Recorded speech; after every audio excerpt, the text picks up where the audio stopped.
In Yu-Gi-Oh!, a cost is supposed to be a requirement to fulfill in order to use effects, which is supposed to offset its powerful effect. However, sometimes that cost is also beneficial. So in this list, we'll be going over some cards that cheat by having really good costs. And at number 10, we have Pot of Desires, a normal spell card with a very simple but extremely powerful effect. You can only activate one Pot of Desires per turn, and using it allows you to draw 2 cards from the top of your deck, making it an instant +1 in terms of card advantage, in the exact same fashion as the infamous Pot of Greed. However, unlike Pot of Greed, in order to activate the card in the first place, you need to pay the cost of banishing the top 10 cards of your deck face down. For a lot of decks, this cost is actually quite hefty. By banishing the top 10 cards of your deck face down, you're likely to banish a few important engine pieces necessary for certain parts of your deck to function. Now, for decks running multiple copies of those engine pieces, this isn't really too much of an issue, as while banishing 1 or 2 copies of an important card can be common, it's fairly unlikely that you're going to be banishing all 3 copies of a card at the same time. This is, however, an issue for decks running important cards at single copies.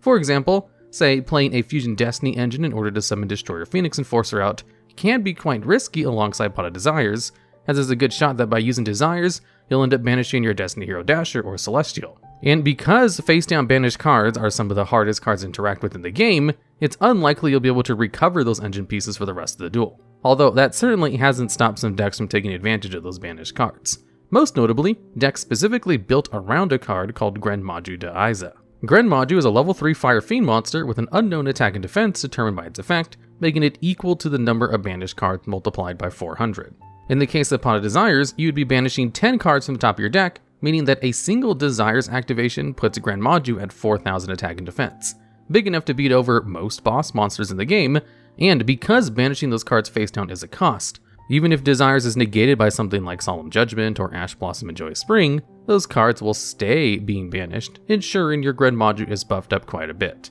Pair this with Gizmek Orochi, Dimension Shifter, or an Eater of Millions to banish as many cards as possible, Grenmaju's stats can grow to ludicrous levels, eventually allowing you to OTK your opponent with a single attack. While technically speaking there is a limit to how high Grenmaju's attack and defense can be, it's so high that if you reach it, you'll be able to fully OTK your opponent even when attacking into 10,000 Dragon, a monster which notably has 10,000 attack and defense. Although Grenmaju isn't the only deck to take advantage of this cost. Sword Soul natively uses Pot of Desires, and it just so happens to synergize with one of their boss monsters, Sword Soul Supreme Sovereign Changying, who increases attack and defense and decreases your opponent's monster's attack and defense by 100 per banished card, allowing Changying to be used in the exact same fashion as Grenmaju, easily being able to attack over strong boss monsters while potentially OTKing your opponent. And if you just so happen to activate Pot of Desires while you have Changying on the field, you can also trigger Changying's effect to banish a card from your opponent's field and graveyard. All in all, Pot of Desires has a cost that was meant to make it a more balanced Pot of Greed,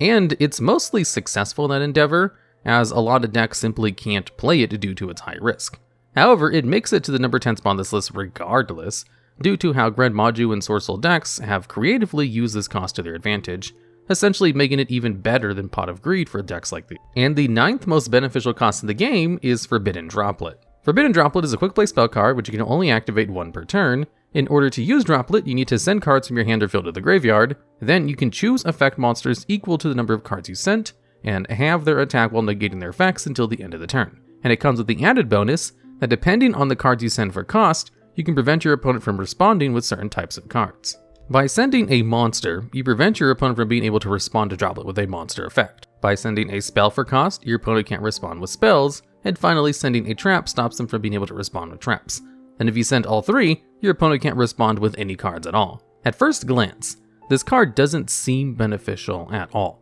In fact, it's strictly a negative in terms of card advantage, while a card like Dark Ruler No More can do virtually the same thing as Forbidden Droplet without needing to pay any kind of cost. So, how can this card be of any benefit? Because this cost can be used to set up your graveyard with cards from your hand or field that you would otherwise have difficulty sending to the graveyard. A lot of cards in Yu-Gi-Oh! Share a similar cost to Forbidden Droplet, even going so far back as Raigeki Break or Tribute to the Doom. You need specifically to discard a card for those costs in order to activate their effects. And while there are some decks which certainly can't handle the potential costs of something like Forbidden Droplet, there are some decks which actively revel in it. For example, Salamangreat decks often find cards like Signet Mining, Forbidden Droplet, and Twin Twisters extremely advantageous, not just because of their powerful effects, but because you can choose to send Salamangreat monsters from your hand to the graveyard in order to send cards with powerful graveyard effects, like Salamangreat Jaguar or Spinny, or to trigger the effects of Salamangreat Gazelle to special summon itself. Another key example is Tri-Brigade, which can utilize the cost of these cards in order to send cards with powerful graveyard effects such as Tri-Brigade Nerval and Kit,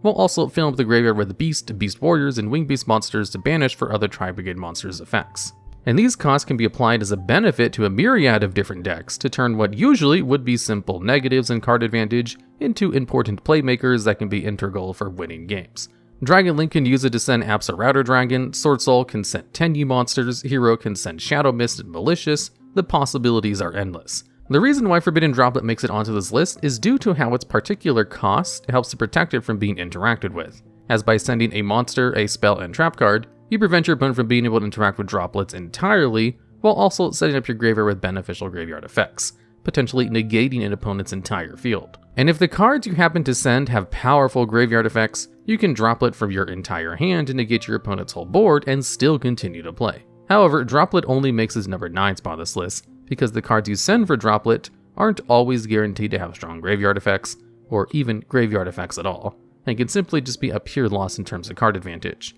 But with some creative deck building, Droplet's cost can be quite beneficial. And at number 8, we have Sacred Sword of 7 stars, yet another normal spell card with the exact same effects as Pot of Desires. You can only activate one Sacred Sword of 7 stars per turn, and just like the aforementioned Desires, by activating it you get to draw 2 cards. However, the associated cost to Sacred Sword is that you have to banish a level 7 monster from your hand or field in order to activate it in the first place. There are a lot of cards which have the same effect as Sacred Sword of 7 stars, with different specific costs associated to them. There's Trade-In, which discards a level 8 monster, Kuji-Kiri Curse, which sends a level 9 monster to draw 2 cards, and even the infamous Destiny Draw, which needs a Destiny Hero monster to be discarded in order to activate it. The reason why Sacred Sword of 7 stars makes it on this list above all the others, despite having similar costs, is due to how this particular cost helped in aiding it in one of the strongest decks in the history of Yu-Gi-Oh!, Dragon Rulers. You see, for a lot of decks, this cost is just that, a cost that removes one of your resources from play to allow you to further cycle through your deck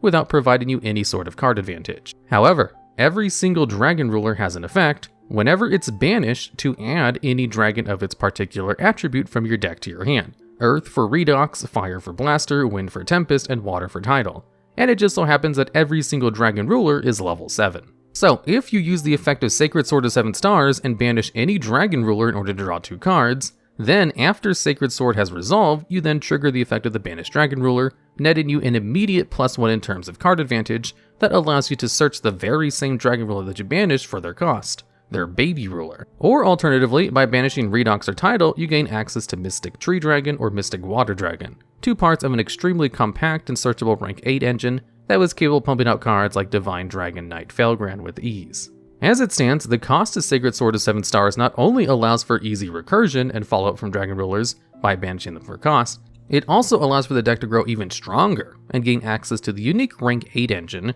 which is why it makes it to number 8 spot on this list. And at number 7, we have Hieratic Seal of the Heavenly Spheres. This Link 2 Light Dragon Link monster has 0 attack and is a linchpin for Dragon Link strategies. You need any 2 dragon monsters to link summon it, and while it's in the extra monster zone, during your opponent's turn you contribute any monster in your hand or on the field in order to return 1 face-up card in the field to the hand, including your own. And it comes with the bonus effect that if Hieratic Seal is tributed, you can summon out any dragon monster from your deck, but you have to make its attack and defense 0, and you can only use the effect of Hieratic Seal once per turn. Being able to summon out any dragon monster from your deck is superbly strong, and one that's shared with the currently banned card, Guard Dragon LP. What separates LP from Hieratic Seals is ease of use. Guard Dragon LP can be used during your own turn to gain access to specific combo pieces like Omni Dragon Brotard, Chamber Dragon Maid, or even Rocket Chaser in a pinch, as long as you set up the necessary link arrows to point to a zone, which Dragon Link was more than capable of doing. The same is technically true of Hieratic Seals, but in order to gain access to this effect on your own turn, you need some other way to facilitate it by using another card attributed in some manner, making it somewhat ineffective and unreliable as a way to extend your own combos. However, this is where Heavenly Sphere's particular cost comes in, as while its first effect is limited to only being able to activate during your opponent's turn, when you do activate it, you contribute Heavenly Spheres to pay its cost, and bounce one of your opponent's key combo pieces back to their hand. And because Hieratic Spheres was tributed for its own effect, it facilitates its own activation condition for its second effect, allowing you to summon out any dragon monster from your deck. and the pool of good dragons to summon is even wider than that of LP. For example, you could absolutely summon out an Absurrounder Dragon or a Starlight Seifert in order to have follow-up for the following turn, but you could also summon out an Aether, the evil empowering dragon, to act as an extra form interruption and banish one of your opponent's monsters from the field. You can even floodgate your opponent out of the game with a Morphage Goliath or Sloth, essentially acting as a continuous scythe lock that your opponent needs to go through their battle phase in order to out. All of these options are facilitated by Heavenly Sphere's particular cost, making it a clear benefit for the card and for Dragon-like strategies, allowing for either follow-up or powerful ways to interrupt your opponent. And speaking of cards that tribute for cost, and at number 6, representing the Infernoid archetype, is Infernoid Onuncu, a level 10 Fire Fiend monster with 3000 attack and defense. In order to summon out Onuncu from either your hand or graveyard, you need to banish 3 Infernoid monsters from your hand or graveyard, while the combined levels and ranks of all effect monsters you control is equal to or less than 8. And if you manage to special summon it, you can destroy all other monsters on the field. But Infernoid Onuncu has another effect that's kind of shared by most Infernoid monsters, where all of them have a quick effect on a soft once per turn during either player's turn, where they can tribute a card in order to perform one of their effects. Most of the Infernoids have an effect to banish a card from your opponent's graveyard with this effect. However, Onuncu is able to use it to negate a spell or trap card effect. Now, this in of itself has a lot of interesting applications, as by using the effects of Infernoids, you can tribute themselves for cost rather than another monster, which allows you to avoid targeted negation effects like Infinite Impermanence or Forbidden Chalice, as by the time you activate the effect of Onuncu, it's already off the field, making it pretty hard to interact with reactively. However, what really helped to bring these costs from niche useful to extremely powerful was the introduction of Layer of Darkness. Layer of Darkness is a field spell card which turns every single monster in the field into a dark monster, regardless of their original attributes, and once per turn allows you to tribute a dark monster on your opponent's side of the field if you were to tribute a monster you control to pay a cost for a card effect. This paired particularly well with the Infernoid monsters, as every single one of them tributed a monster for cost and a quick effect. So, like regular Infernoid decks, you would set up a field of Infernoid monsters like Onuncu, Hamadek, and Antra, among others, and interrupt your opponent by using their effects. But if you just so happen to have Layer of Darkness up on your side of the field, instead of tributing your own monsters, you would be able to tribute your opponent's monsters for their quick effects. This means that not only do you get to activate your Infernoids for free, their particular cost when paired with Layer of Darkness allows every single one of your Infernoid monsters to act as some kind of removal that bypasses all sorts of protections other than being outright unaffected.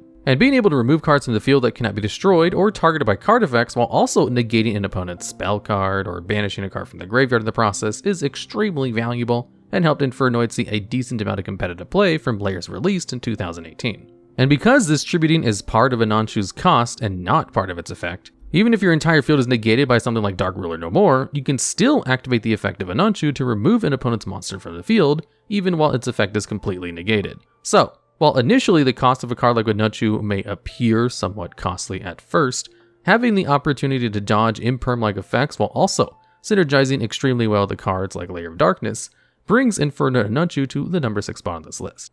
And at number 5, we have Dinomorphia Rexterm, a level 8 dark dinosaur fusion monster with 3000 attack and 0 defense that needs a Dinomorphia fusion monster and any Dinomorphia monster to fusion summon. While you control Rexterm, your opponent cannot activate the effects of monsters they control with attack values greater than or equal to the values of your life points. So if your life points are 3000 or less, your opponent can't activate the on-field effects of something like Arch Nemesis Jatos. And on a hard once per turn, you can pay the cost of half your life points to make the attack of all monsters your opponent controls equal to your life points until the end of the turn. And if Rexterm is destroyed by battle or card effect, you can special summon out any level 6 or lower Dinomorphia monster from your graveyard. There are a lot of cards in Yu-Gi-Oh! Which require some kind of life point cost to facilitate certain effects. The affectionately named Solemn Brigade is the most notable of this, a series of counter trap cards which all share the common theming of negating something. Solemn Strike, which requires 1500 life points to use and can negate a monster's effect or special summon of a monster. Solemn Warning, requiring 2000 life points and can negate any summon or any spell and trap card or monster effect that would summon a monster,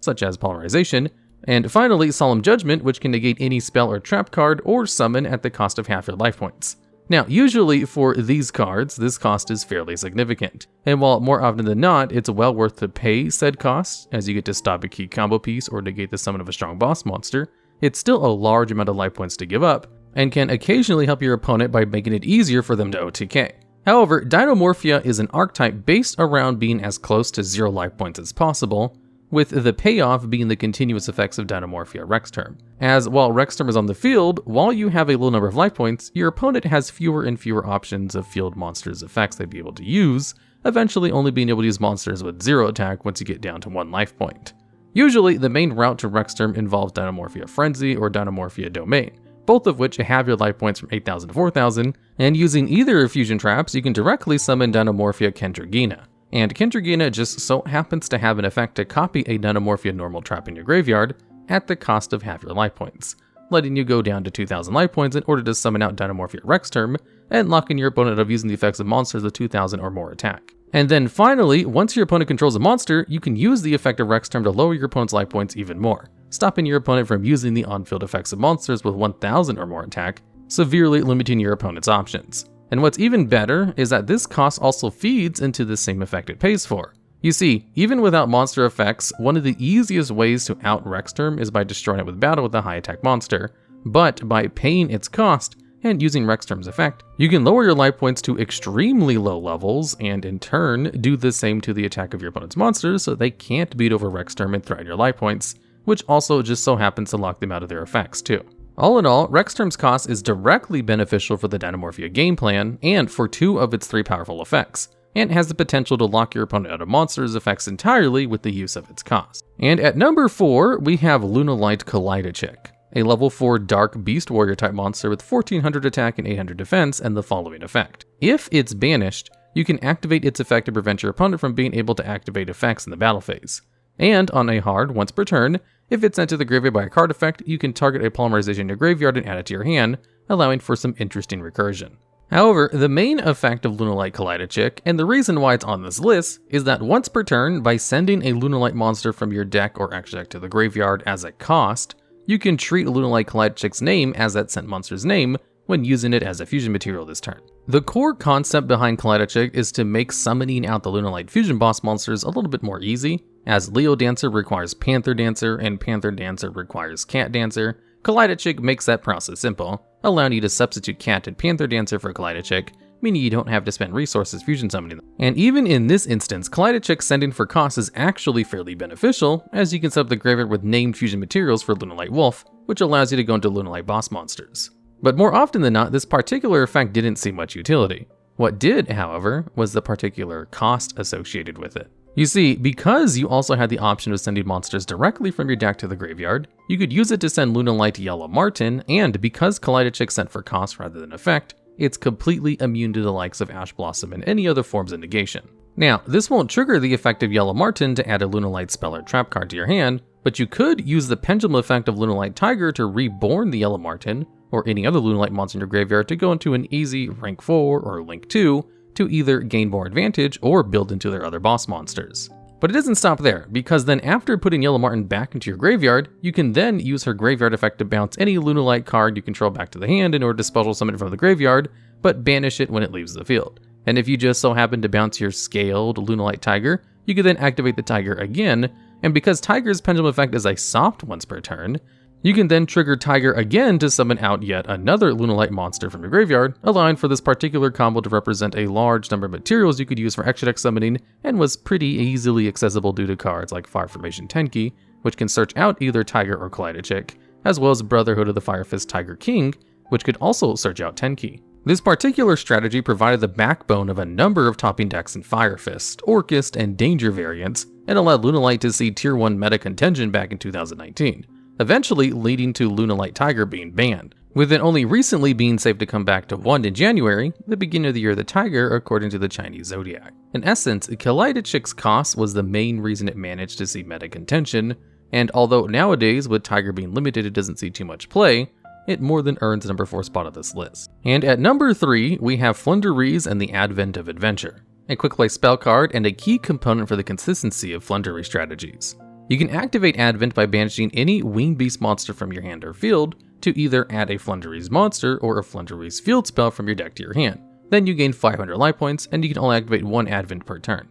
Floowandereeze is a strategy based around sequencing extra normal summons provided by the effects of Floowandereeze monsters, continuously generating advantage during your turn and your opponent's turn to either lock your opponent out of special summoning with Barrier Statue of the Stormwinds, or to clear key combo pieces from their field or graveyard by summoning out Ryza the Mega Monarch during your opponent's turn. One of the key weaknesses to this particular strategy, however, is how vulnerable the Floowandereeze monsters are to hand traps, as a single effect Veiler or Infinite Impermanence can negate the effects which provide an extra normal summon, and because you only get one regular normal summon per turn, this can be quite turn-ending. This is where Advent of Adventure's cost really shines, as you can use it to dodge a lot of common hand traps and targeted negation in order to continue your chain of normal summons. So let's say, for example, you use your regular normal summon to summon out Floowandereeze and Robina, and trigger the effect to add a level 4 or lower winged beast monster from your deck to your hand, which also provides you with an extra normal summon at the effect's resolution. However, your opponent as a Chain Link 2 activates Infinite Impermanence to try and stop your search and normal summon by targeting your Robina.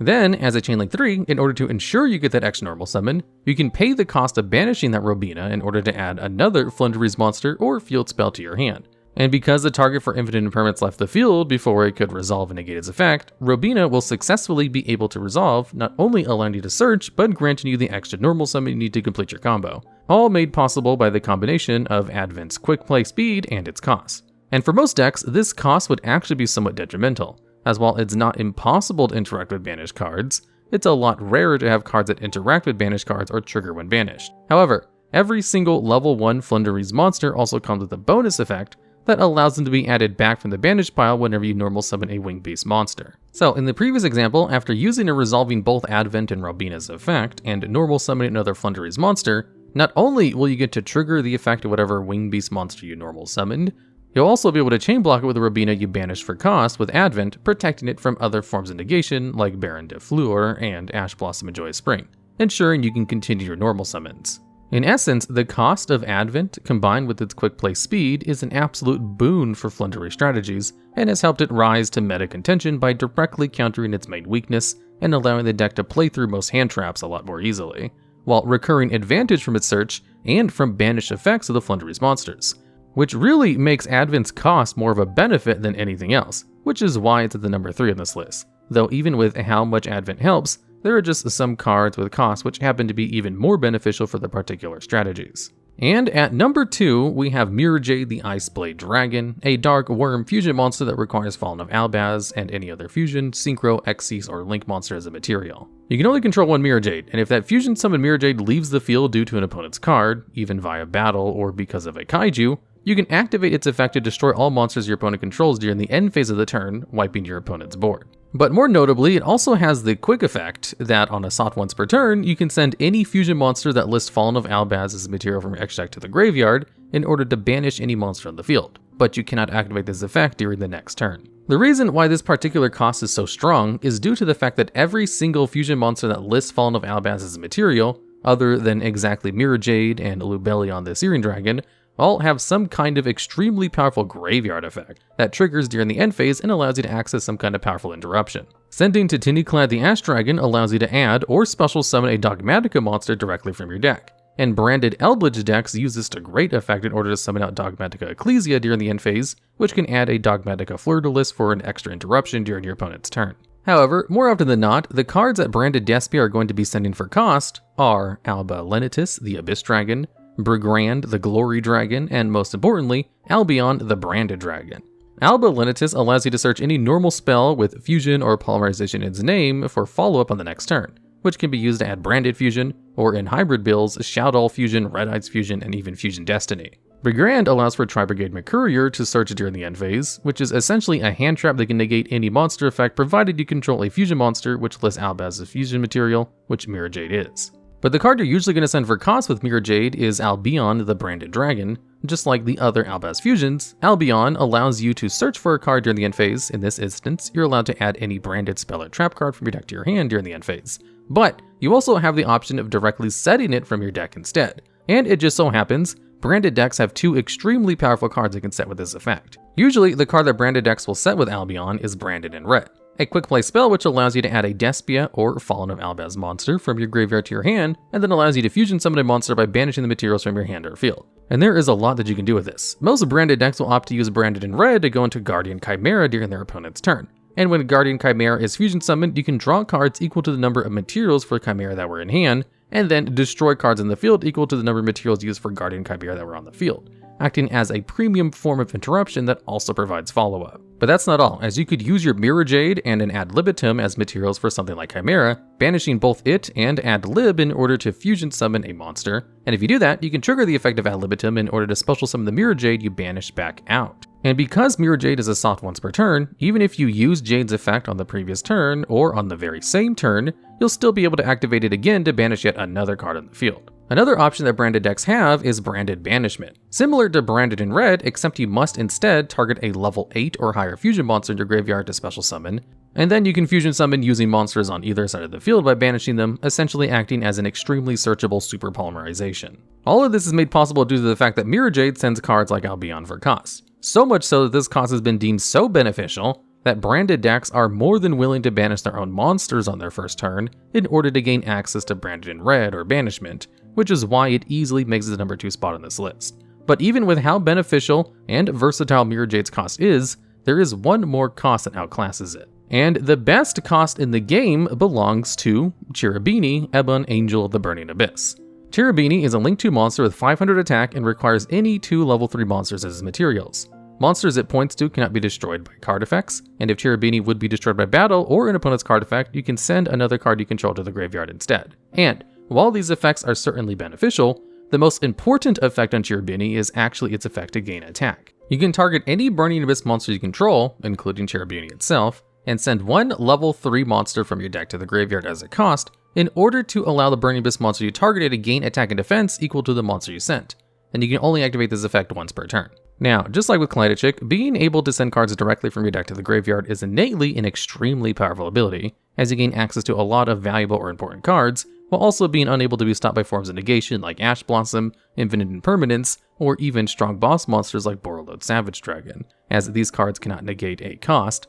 they can only negate the activated effect. The main difference between Kaleido's cost and Cherubini's cost, and why it's so much higher on this list, is due to how larger the pool of monsters you can send with Cherubini is, as you can send any level 3 monster of your choosing. So, if you were playing Cherubini in its archetypal deck, Burning Abyss, you could have access to strong graveyard effects of the Burning Abyss monsters, such as Skarm to get a search during the end phase, or Farfa in order to force out an opponent's interruption, or to just banish a problematic boss monster until the end of the turn. Or alternatively, you could use Cherubini in other decks centered around level 3 monsters, and competitive Phantom Knight decks often use Cherubini alongside a small Burning Abyss package of Seer and Graph in order to easily link climb into Rusty Bardiche, by utilizing the graveyard effect of Graph, sent by Cherubini, to summon out Seer from the deck. And now in the modern era, even more level 3 monsters' powerful graveyard effects have been printed, widening Cherubini's pool even further. Most notably, Water Enchantress of the Temple just so happens to be a level 3 monster. This has allowed for decks focused on level 3 monsters, particularly Phantom Knights, to have an easy way to search out and access the entire adventure engine, as all you need to do is go into Cherubini, send Enchantress for cost, and then you can use Enchantress graveyard effect to banish it to add a Rite of Heirs Monsieur. Cherubini is a card that will no doubt grow even more powerful with age, as there will always be more level 3 monsters printed. However, even as it stands right now, its cost is absurdly powerful, and it allows it to host a wide range of versatility that very few cards can outclass, all to pay for an effect that boosts a monster's attack, making Cherubini's cost even better than the effect it's paying for, which is why there's no doubt that it's the best cost in the game. Alright, and that's the list. If you know of any other beneficial costs we may have missed, or have ideas for future videos just like this one, please let us know down in the comments below.